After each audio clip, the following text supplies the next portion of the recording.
Licha ya changamoto tofauti katika maisha, wakazi katika kaunti ya Bungoma wamehimizwa kutilia maanani afya yao ya mwili na akili kuwawezesha kuishi vyema.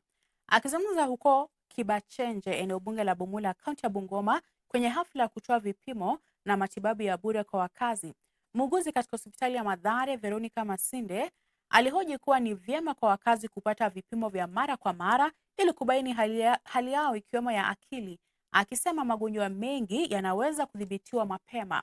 Ni kauli iliyoungwa mkono na Rebecca Masibai, aliyetoa wito kwa wakazi kutumia fursa ya hafla kama hizo kupata matibabu, huku akitaka serikali kuangazia bima ya SHA kuhakikisha inafaidi wakazi.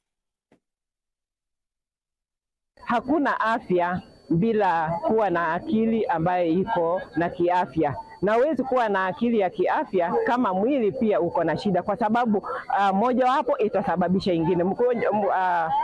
Kukosa afya ya kiakili inaweza kusababisha pia mwili ukawe na shida. So ni vizuri mtu ajiangalie, ajipende, aweze kuzingatia kukosa kuwa na msongamano wa kimawazo na kuzungumuza hali yake ili asiwe na shida ya kiakili. SHA inafanya kazi, na kwa nini hao maafisa hawakujitolea wakuje hapa saa hizi nimewaitia watu wafanye registration ya SHA? Mimi nilitaka hata nirejeste watu wengi hapa, lakini siku ya leo hawajafika.